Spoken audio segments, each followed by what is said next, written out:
그리스도인은 좀 착하게 살아야 되고 또 선하게 살아야 될 것 같은 그런 느낌을 우리가 받아요. 정말로 그렇게 살아가야 되는가라는 질문을 할 수 있고 또 왜 그리스도인이 선하게 살아가야 하는가라는 질문을 던져볼 수 있습니다. 뿐만 아니라 그리스도인으로서 살아가면서도 우리가 사실은 누군가에게 도움을 요청해야 될 때도 있고요. 그것을 또 너무 민망하게 여기지 말아야 할 때도 있습니다. 뿐만 아니라 그렇게 도움을 요청한 자에게 도움을 주는 자리까지 나아가는 것이 저와 여러분 우리 그리스도인을 향한 하나님의 뜻, 하나님의 계획이라 할 수 있습니다. 왜 그래야 하는가? 또 그렇게 살아갈 때에 우리 삶 속에 어떤 변화가 일어나고 또 하나님이 어떻게 일하시는가라는 질문을 던져볼 수 있는데 그에 대한 대답을 오늘 우리가 이것 본문에서 잘 찾아볼 수 있습니다. 그리고 9절 말씀을 좀 중심으로 오늘 말씀 나누고 싶은데요. 9절에 보면 아주 좀 독특한 표현이 있습니다. 당신의 옷자락을 펴 당신의 여종을 덮으소서라는 이 말씀이 있는데요. 루시 보아스에게 했던 말입니다. 당신의 옷자락을 펴서 당신의 시녀를 여종을 좀 덮어 주십시오. 이게 이 오늘 본문 말씀 중에서 가장 핵심된 말씀이고 또 룻기에서도 이 말씀이 굉장히 중요한 위치를 차지하는 말씀이기도 합니다. 그렇기 때문에 이 옷자락을 펴서 덮어주세요. 이 말의 정확한 의미를 찾아가는 것이 중요하다고 할 수 있습니다. 원문을 그대로 번역하자면 이 옷자락이 날개입니다. 날개. 그러니까 당신의 날개를 펴서 저를 덮어주세요 라는 표현입니다. 굉장히 좀 시적인 느낌이 들죠. 당신의 날개를 펴서 저를 덮어주세요. 물론 옷자락을 펴서 덮어주세요 그렇게 말을 해도 시적인 표현 같기도 하고 혹시 또 한편으로 질문은 이게 고대 사회에서 특별히 이 룻이 살았던 그런 시대 속에서 관용적으로 썼던 그런 표현은 아닐까라는 질문도 우리가 던져볼 수 있습니다. 그렇기 때문에 이게 정말로 무슨 뜻인지 한번 우리가 찾아보고 싶은데요. 참 고맙다고 해야 될지 구약 성경에 똑같은 단어로 똑같이 표현된 말씀이 에스겔 16장 8절에 있습니다. 제가 한번 읽어드리겠습니다. 에스겔서 16장 8절에 이런 말씀이 있습니다. 내가 내 곁으로 지나며 보니 내 때가 사랑을 할 만한 때라. 내 옷으로 너를 덮어. 이거 나오죠? 내 옷으로 너를 덮어. 이게 똑같은 단어예요. 벌거벗은 것을 가리고 내게 맹세하고 언약하여 너를 내게 속하게 하였느니라. 나 주 여호와의 말이니라. 하나님께서 에스겔 선지자를 통해서 주신 이스라엘 백성들에게 주신 말씀인데 그때 내가 나의 날개를 펴서 나의 옷자락을 펴서 너를 덮었다라는 그런 표현이 똑같이 있습니다. 그래서 이 에스겔서 16장 전체를 쭉 보면 특별히 16장 8절에서 13절을 보면 이 단어의 맥락이 결혼 이미지예요. 결혼. 내가 너를 신부를 삼아서 사랑하고 너와 결혼했다라는 그런 의미로 사용한 표현이라는 사실을 알 수 있습니다. 그러니까 똑같은 단어를 똑같은 맥락에서 썼기 때문에 그러면 룻이 보아스에게 당신의 날개를 펴서 당신의 옷자락을 펴서 저를 덮어주세요. 이 말도 뭡니까? 결혼해 주세요 라는 뜻이에요. 저와 결혼해 주십시오 라는 그런 의미라는 사실을 알 수 있습니다. 그러니까 룻이 굉장히 유력한 사람이었던 보아스에게 깜깜한 밤 타작마당에 누워있는 보아스에게 청혼하는 그런 장면이라고 할 수 있습니다. 여러분 이렇게 보면 가장 먼저 좀 드는 생각이 다양한 생각이 들 수 있는데 첫 번째는 좀 부정적인 느낌으로 언감생심 이런 단어가 좀 떠오르게 돼요. 보아스는 어떤 사람이죠? 유력한 사람이에요. 유력하다라는 말을 어떻게 또 해석할 것인가 이게 좀 정확한 의미를 찾는 게 중요하겠지만 언뜻 봐도 일단 부자 그리고 유력한 사람 말 그대로 영향력이 있는 사람 내지는 마을 사람들에게 주목받던 사람 그런 의미를 가지고 있습니다. 반면 모압 사람 룻은 어떤 사람입니까? 말 그대로 모압 여인이죠. 게다가 과부입니다. 가진 게 있나요? 하나도 없어요. 몸 하나가 딸랑이에요. 그런 사람이 물론 나이가 좀 많긴 하지만 유력한 사람, 영향력이 있고 주목받고 부자였던 보아스에게 저와 결혼해 주십시오 라고 이렇게 말을 딱 해요. 그러면 이게 그냥 액면가대로 그냥 딱 보면 이야 심하다. 한탕 놀이나 돈을 놀이나 이런 생각을 충분히 할 수 있습니다. 들이댈 만한 사람에게 들이대야지 한참 갔다, 너무 지나쳤다 라는 느낌을 받을 수도 있어요. 우리의 입장에서 보면 그럴 수도 있습니다. 또 다른 생각도 드는데요. 여자가 남자에게 청혼하는 장면이잖아요. 이게 남자가 여자에게 청혼하는 게 아니고 여자가 남자에게 청혼하는 장면입니다. 물론 지금 21세기 대한민국에서 그래도 뭐 여자가 남자에게 청혼해도 괜찮다라고 뭐 그렇게 봐줘요. 의사가 꼭 기다려야 되나? 뭐 여자가 먼저 좋아하고 사랑하면 사랑한다고 고백할 수도 있고 또 때가 되면 여자가 먼저 남자에게 뭐 결혼하자고 말해도 괜찮다라고 박수를 쳐줄 수 있을 것 같긴 해요. 그럼에도 불구하고 21세기 대한민국에도 이런 장면이 그렇게 흔하지는 않을 것 같아요.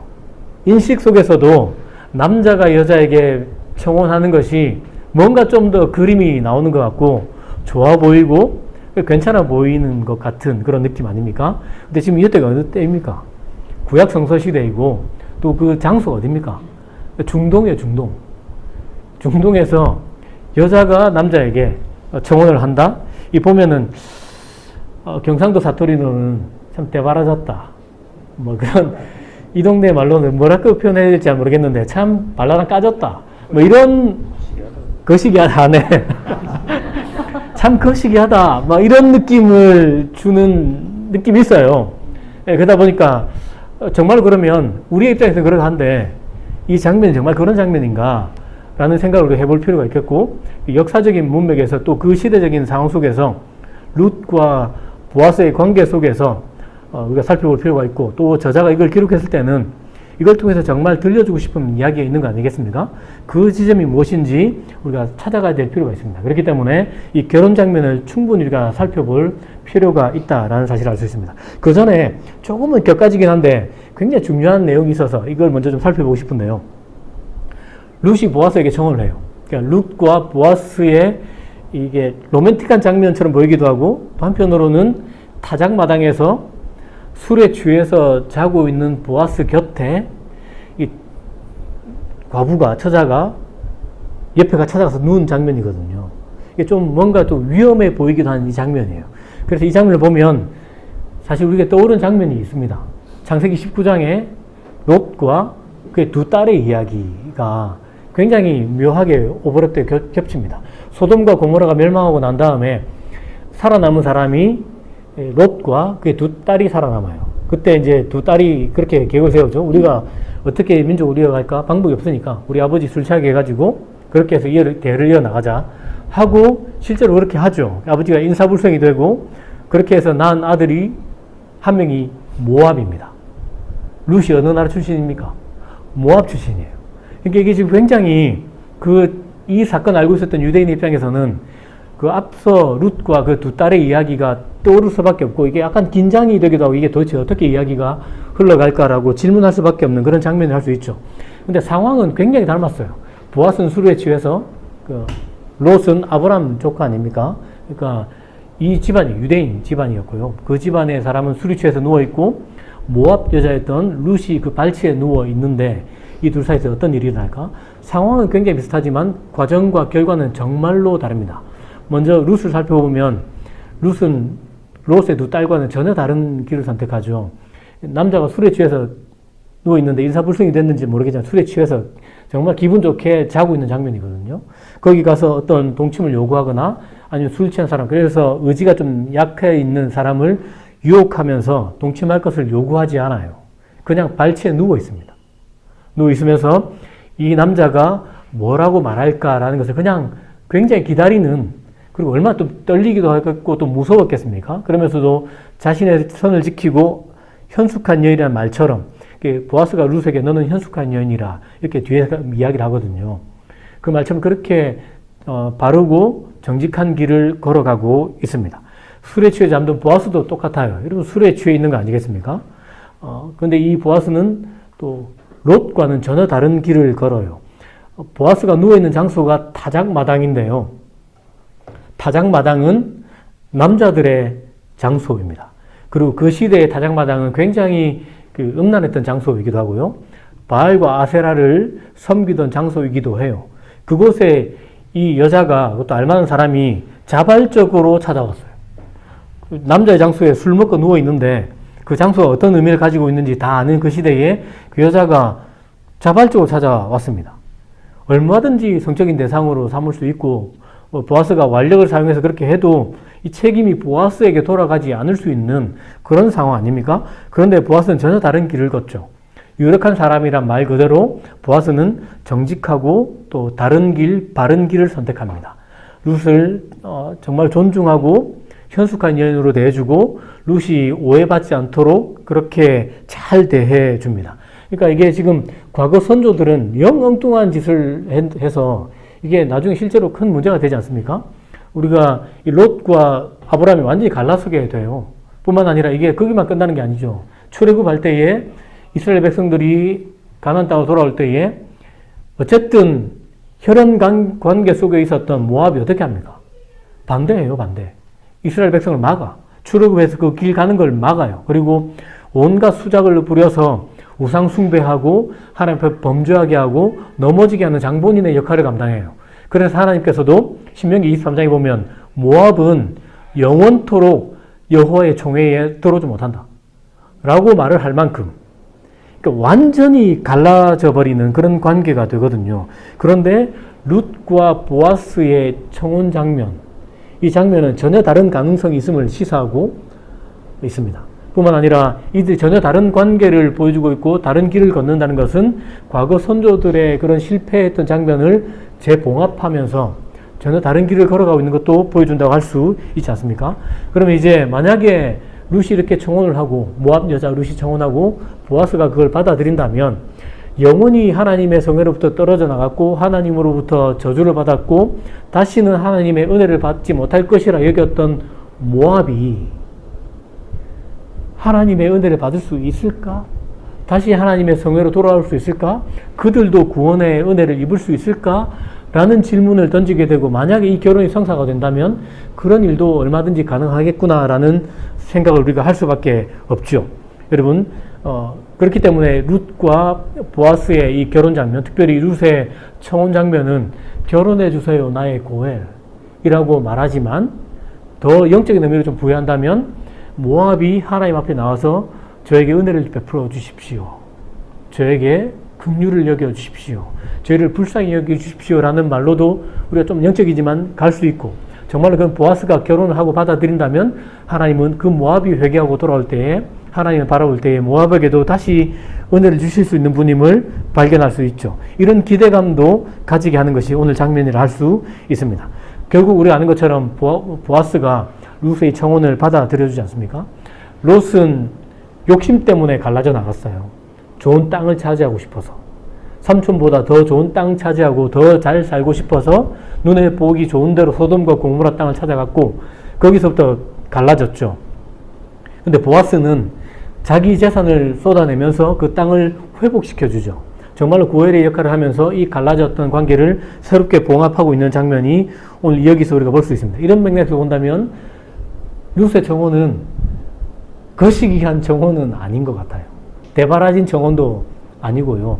정말로 영적인 그런 감각을 가진 청혼이라 볼 수도 있겠고 본인은 그런 의미가 몰랐겠지만 그런 일을 통해서 하나님이 정말로 은혜 받지 못한 자에게도 은혜 베풀어 주신 장면으로 나아가는 정말 중요한 장면이라고도 우리가 할 수 있겠습니다. 마태복음 1장에 가면 이 룻이 예수님의 족보에 이름을 당당히 올리지 않습니까? 그게 우연한 일이 아니란 뜻이에요. 정말로 올릴만한 사람이었다라는 생각도 우리가 충분히 할 수 있습니다. 이제 다시 본론으로 좀 돌아가고 싶습니다. 룻이 보아스에게 청혼한 장면으로 돌아가고 싶은데요. 이게 살펴본 것처럼 룻이 보아스에게 청혼한 장면은 언감생심 이것도 아니고요. 정말 당돌하게 거시기하게 대바라지게 했던 것도 아닙니다. 당신의 날개로 나를 덮어 주십시오라고 말을 하면서 속으로 꿍꿍이 속으로 결혼하면 이 사람 빨리 죽고 나면 내가 부자가 될 텐데 이런 생각이 전혀 없어요. 그러고 난 다음에 했던 말이 있죠. 보십시오. 9절 말씀 보시면 당신의 날개로 나를 덮어주세요. 당신의 옷자락으로 저를 덮어주세요. 저와 결혼해주세요. 라고 말을 하면서 당신이 기업 물을 자입니다. 당신이 우리의 고엘입니다. 라고 이렇게 붙여놓고 있습니다. 당신이 우리의 고엘이기 때문에 우리의 기업 물을 자이기 때문에 제가 이것을 당당히 요청하는 겁니다. 그러니까 이게 지금 넘어다 보지 말아야 할 것을 넘어다 보거나 정말로 사람이 거시기에 산 게 아니라 본인의 그런 정당한 요구인 겁니다. 하나님께서 정해놓으신 그 정당한 요구대로 당신이 우리의 기업 물을 자이고 고엘이기 때문에 이런 은혜를 우리에게 주시면 좋겠습니다. 저와 결혼해 주시면 좋겠습니다. 날개로 저를 덮어주시면 좋겠습니다. 저에게 은혜를 베풀어 주시면 좋겠습니다. 라고 요청하는 것입니다. 여러분, 그러면서 이게 참 재밌는 게, 이게 고엘 제도와 계대 결혼이 이렇게 연결되고 있어요. 사실 구약 성경 어디에도 고엘 제도와 계대 결혼이 연결된 곳이 없어요. 없는데, 유일하게 룻기에서 이것이 연결되고 있습니다. 고엘 제도와 계대 결혼, 이걸 좀 살펴볼 필요가 있는데, 고엘 제도는 세 가지 의무가 있다고 했습니다. 피해 의무가 있어요. 피해 의무. 우리 친족이 억울하게 살해를 당했으면 그 피를 복수해야 될 책임이 고엘에게 있어요. 두 번째는 몸의 의무예요. 우리 친족이 가난해서 종으로 팔렸으면, 이방인에게 팔렸으면 돈을 주고 다시 사와서 자유케 해야 되는 그런 의무가 있고요. 그 다음에 세 번째는 땅의 의무가 있어요. 또 역시 가난해서 땅을 팔아야 될 때가 있지 않습니까? 그 부동산을 팔고, 근데 그 부동산 땅은 영원히 하나님 거거든요. 하나님이 그 가문에게 주신 것이기 때문에 영원히 팔 수가 없어요. 근데 이걸 팔렸을 경우에 그 고엘이 그 땅을 사서 회복시켜 주어서 이 사람으로 하여금 또 살아갈 수 있게끔 해야 될 그런 세 가지 의무가 있습니다. 복잡해 보이지만 굉장히 간단해요. 이게 피해 의무, 땅의 의무, 몸의 의무, 이것은 억울하게 사는 사람이 없게 하려는 하나님의 마음이고, 지나치게 가난하게 사는 사람이 없게 하려는 하나님의 마음이에요. 그러니까 하나님의 백성이 누구에게도 이제 종이 되면 안 됩니다. 하나님이 애굽의 종되었던 자를 건져내어서 하나님의 종으로 삼아 주셨기 때문에 누구의 종이 되어도 안 되고 오직 하나님의 종으로 자유롭게 살아가면서, 또 그렇게 하나님의 백성인데 너무 가난해서 힘들게 살아가면 안 되기 때문에 하나님이 이 고엘 제도를 주셨거든요. 그러면 이제 계대 결혼도 살펴볼 필요가 있는데, 이 룻기에서 고엘과 계대 결혼이 연결되고 있거든요. 계대 결혼의 또 의미를 우리가 찾아볼 필요가 있습니다. 그 말씀이 신명기 25장 5절 6절에 있는데요. 제가 한번 읽어드리겠습니다. 형제가 함께 살다가 그들 가운데 하나가 아들 없이 죽었을 때에 그 죽은 사람의 아내가 집안 밖에 다른 남자와 결혼해서는 안 된다. 그 여자의 남편의 형제가 그 여자에게 들어가서 그 여자를 자기 아내로 맞이하여 남편의 형제 된 의무를 다해야 한다. 그 여자가 낳은 첫 아들은 죽은 형제의 이름을 잊게 하여 이스라엘 가운데서 그 이름이 끊어지지 않게 하여라. 그러니까 얼핏 보면 하나님께서 계대 결혼을 주신 것이 후손만 낳게 하려는 것처럼 이렇게 볼 수 있어요. 근데 진짜 목적은 그게 아닙니다. 성경 말씀, 이렇게 이 본문 말씀, 신명기 25장 5절 6절 말씀을 우리가 좀 깊이 묵상해야 되고 자세히 살펴봐야 되는데, 하나님이 하신 말씀이 형제가 결혼했는데 그 중에 한 명이 자녀 없이 죽었어. 그러면 이 과부가 이 가문 밖에 다른 남자에게 결혼하지 말고 그 형제에게 시집을 가라고 이야기해요. 이 다른 형제가 이 사람을 아내로 삼아서 살게 하라고 이야기합니다. 다른 사람에게 시집 가지 마라. 이 말 보니까 이 과부로 하여금 자유를 제한하는 것처럼 볼 수 있는데, 이게 그게 아닙니다. 여러분, 지금 다시 우리 21세기 대한민국, 여자가 이혼을 했어요. 어떤 이유니까 이혼했다든지 아니면 남편이 죽었어. 그러면 재혼하는 일이 쉽습니까? 여러 가지 이유로 재혼이 어려워요. 이게 남편가 사별을 했어요. 근데 이게 복잡해요. 이게 어떤 단순히 재혼이 어렵다는 게 아니라 여러 가지 일들로 사실 재혼하는 것이 어렵고, 정말로 큰 용기를 내야 또 재혼할 수 있고요. 또 실제로 재혼할 만한 사람을 만나야 재혼이 되죠.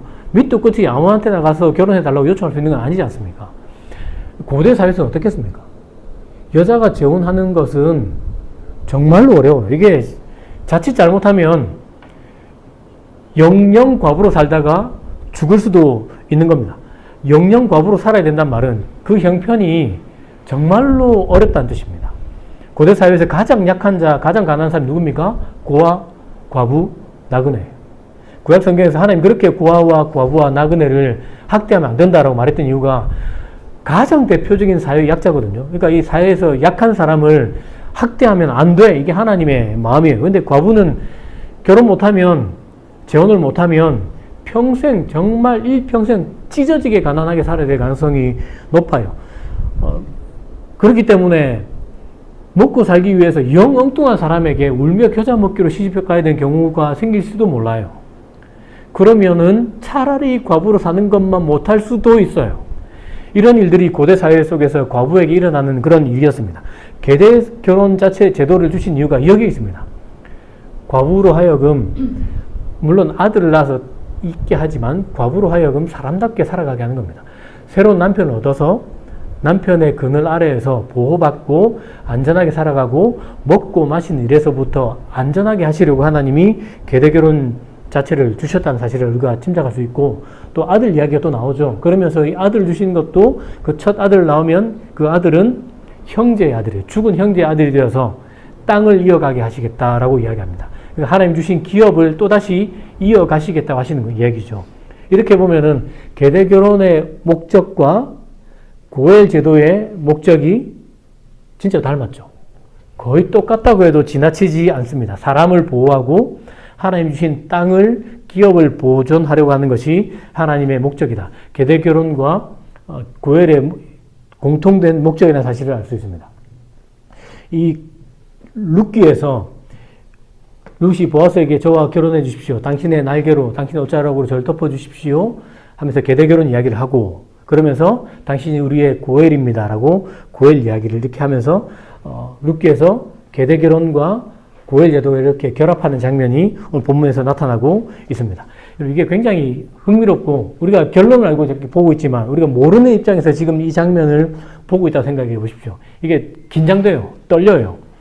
룻이 정말 담대하게 남자들의 장소인, 또 그 당시 정말 그런 장소였던 타작마당에 술 취해서 기분 좋게 누워있는 보아스 발치에 가서 그 발치 이불을 뒤집고 난 다음에 그 옆에 누워있어요.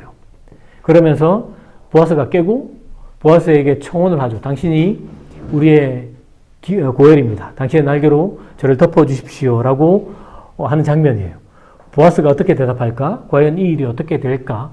긴장할 수 있고 기대감도 생기고 조금은 떨리기도 하고 궁금하기도 한 것이 사실입니다. 그럼에도 불구하고 기대감이 생기는 것도 사실이죠. 왜냐하면 룻이 지금까지 정확하게 정직하게 살아왔고 뿐만 아니라 보아스가 룻을 은혜로 대하잖아요.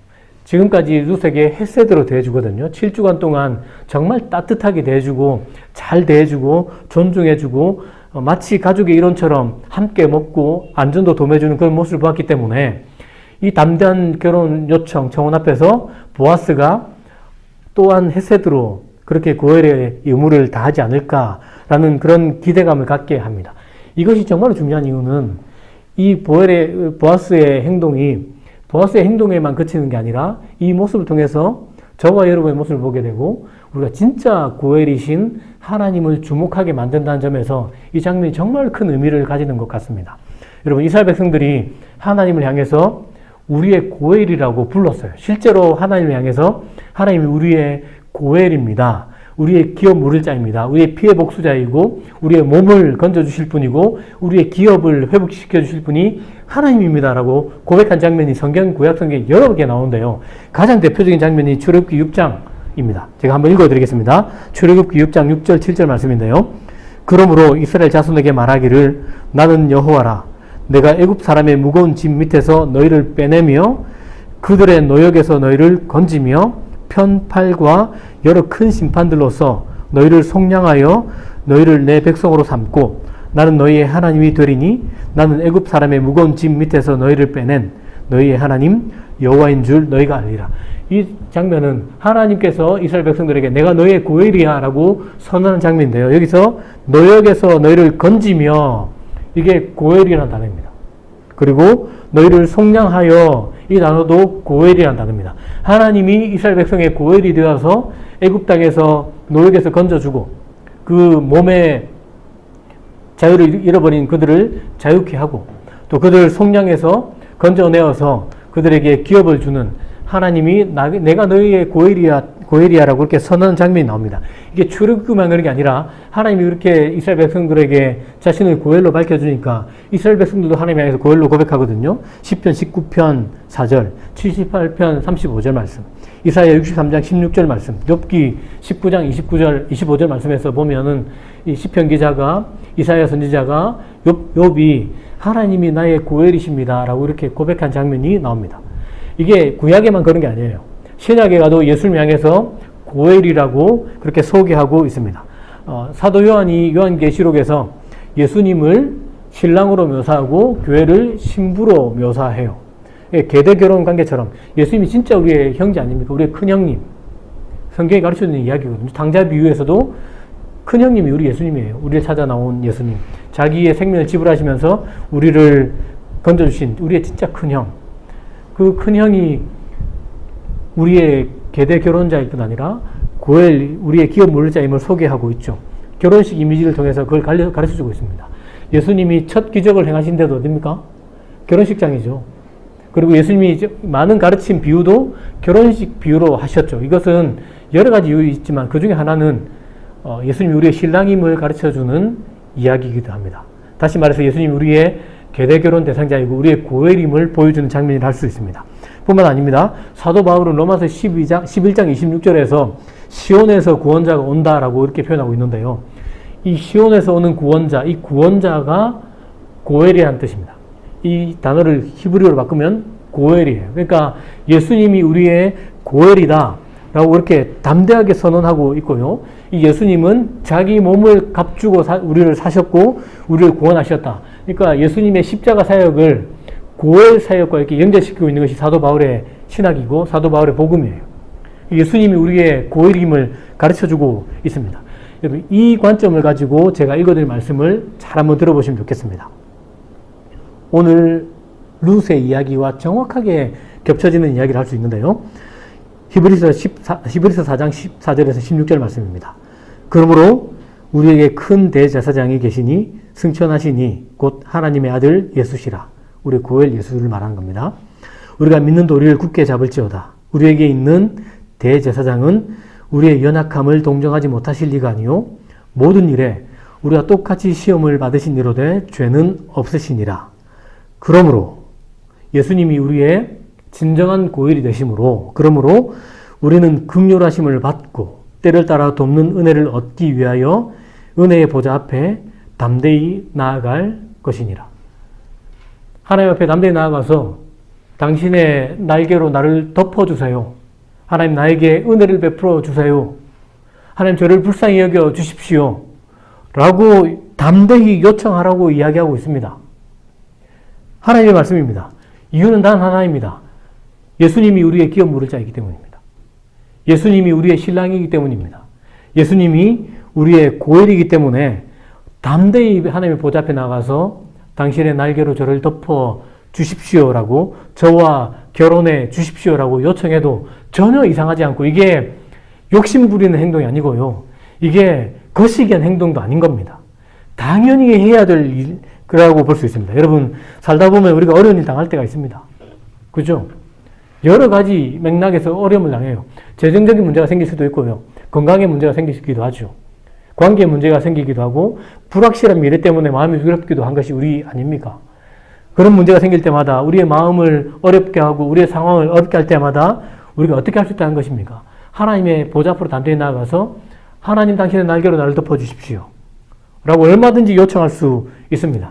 선하신 하나님, 좋으신 하나님, 우리에게 은혜 베풀기를 즐거워하신 하나님은 그때마다 우리에게 가장 알맞은 은혜를 베풀어 주실 것입니다. 그렇기 때문에 우리는 이 룻을 보면서, 이 보아스를 보면서 우리의 모습도 보게 되고 하나님의 모습도 보게 되죠. 그래서 우리도 얼마든지 나와 결혼해 주십시오. 당신의 날개로 나를 덮어 주십시오. 라고 요청한 자리까지 나아갈 수 있습니다. 여기서 멈출 수 없습니다. 우리는 여기서 한 걸음 더 나아가야 합니다. 우리는 진정한 고엘이신 예수님을 본받아서 누군가에게 고엘이 되어줄 수 있습니다. 사실 우리는, 저와 여러분은 누군가에게 작은 고엘이 되어주도록 부름받은 사람이라 할 수 있습니다. 보아스가 그렇게 했던 것처럼, 보아스가 룻에게 했던 것처럼 우리도 누군가에게 손을 내밀어주고 마음을 내밀어주고 나를 주면서 나 자신을 열어주면서 누군가에게 고엘이 될 수 있습니다. 이게 굉장히 어려운 일이라 생각할 수 있지만 그렇지 않아요. 우리 일상생활 속에서 얼마든지 할 수 있는 겁니다. 선교에 동참하는 일, 선교사님에게 고엘이 되어주는 겁니다. 선교사님을 위해서 기도하는 것, 그에게 고엘이 되어주는 거죠. 뿐만 아니죠. 월드비전이나 컴패션 같은 그런 구호단체에 가입해서 누군가를 후원하는 것, 사실 이름밖에 몰라요. 저희도 저희 가정도 하고 있는데요. 이름밖에 잘 몰라. 이름도 잘 모르고 사실 해놓고도 우리가 관심이 없어서 잊어버릴 때도 많은 것이 사실이죠. 그럼에도 불구하고 정기적으로 그들을 후원하는 것은 그 이름 모를 자에게 나도 이름 모를 사람으로 고엘이 되어주는 일이라 할 수 있습니다. 가족에게도 우리가 고엘이 되어줄 수 있죠. 내 남편을, 내 아내를, 내 자녀를, 내 부모님을 섬기는 것. 그것이 고엘의 역할을 감당하는 것이 되는 겁니다. 뿐만 아니라 혹시 예수 믿지 않는 가족이 있다거나 예수 믿지 않는 친구나 이웃이 있다면, 동료가 있다면 그에게 삶으로 또 우리 입술로 복음을 전하고 가르쳐서 그에게 정말 생명의 우리의 고엘 대신 예수님을 소개한 것 역시 누군가에게 작은 고엘이 되어주는 겁니다. 우리 아파트 관리하시는 분에게 따뜻하게 인사하고 그분을 존중하는 것, 더운 여름에 시원한 음료수 한 잔 대접하는 것, 추운 겨울에 따뜻한 음료 한 잔 대접하는 것, 아무것도 아닌 것처럼 보이지만 누군가에게 작은 고엘이 되어주는 일입니다. 각양각색으로 어려움이 있는 사람이 왜 없습니까? 주변에 돌아보면 많아요. 그런 사람들을 위해서 기도하고 마음을 나눠주고 할 수 있다면 손을 내밀어 잡아주고 도와주는 것, 그것도 누군가에게 작은 고엘이 되어주어 살아가는 일을 할 수 있습니다. 이것이 정말로 중요한 이유가 있는데요. 우리가 이렇게 해야 될 이유가 뭐냐 하면 하나님이 그런 분이기 때문에 그렇습니다. 하나님은 세상을 창조하실 필요가 없었다고 말하기도 하지, 그걸 할 수도 있겠고 반드시 하셔야 한다고 할 수 있습니다. 왜냐하면 하나님이 사랑이기 때문에 그렇습니다. 사랑은 바깥으로 흘러가죠. 하나님, 성부, 성자, 성령 하나님 세 분이 연합하셨기 때문에 완벽하셨어요. 이 사랑신 하나님이 사랑의 대상으로 세상을 창조하시고 그렇게 세상을 사랑으로 다스리고 계십니다. 뿐만 아니라 성부 하나님은 성자 하나님에게 자신의 모든 것을 열어주시고 쏟아주시지 않습니까? 전적으로. 또 성자 하나님은 순종함으로 자기 생명을까지 주기까지 하나님께 순종함으로 그 사랑을 되돌려 드리죠. 성령 하나님은 성부 하나님과 성자 하나님을 그렇게 또 사랑으로 하나로 완전히 엮어주시지 않습니까? 하나님이 고엘이에요.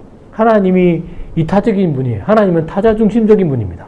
그 하나님을 섬기는 사람은 그 하나님의 속성을 배워간 사람이고 그 하나님의 속성을 닮아간 사람입니다. 이게 쉽다는 뜻은 아닙니다, 여러분. 사람은 기본적으로, 죄로 타락하는 사람은 기본적으로 이기적이거든요.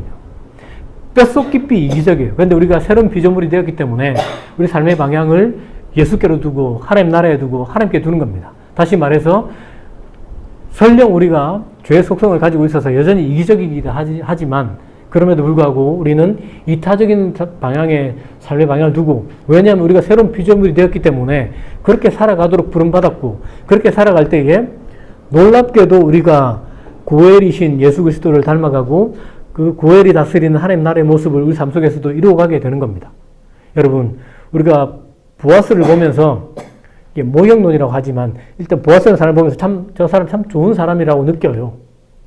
그리고 그 보아스를 보면서 우리가 희미하게나마 예수의 흔적을 보게 되고 참 저 사람이 예수를 닮았구나라고 생각해요. 왜냐하면 보아스가 그렇게 고엘의 역할을 감당하면서 그 어려운 형편에 있었던 룻의 손을 잡아주었기 때문에 그런 겁니다. 우리도 똑같을 겁니다. 삶의 자리에서 누군가에게 나를 열어 보여주고 어려운 형편에 있는 사람에게 또 나에게 특별히 도움을 요청하는 사람에게 손을 잡아줄 때에 우리는 작은 고엘이 될 것이고, 그런 모습으로 살아가게 될 때에 누군가 우리를 보면서 희미하게라도 예수가 있다면 저렇지 않을까? 하나님 나라가 있다면 저렇게 살아간 나라가 아닐까? 라고 생각하게 될 것입니다. 그렇기 때문에 진정한 고엘을 바라보면서 작은 고엘로 살아갈 때에 우리는 하나님 나라를 살아내게 될 것이고, 하나님 나라를 우리 삶의 자리에서 확장하게 될 것이고, 그렇게 예수의 길을 따라가게 될 것이고, 좁은 문, 좁은 길을 걸으면서 진정한 고엘이신 예수를 닮아갈 것입니다. 삶의 자리로 돌아가서 이런 삶을 살아내면서 하나님께 영광을 돌리고 정말로 그리스도의 삶을 살아내면서 세상을 변화시켜내는, 무엇보다도 우리 삶의 변화를 이루어나가는 저 어른 되길 예수님의 이름으로 축복합니다.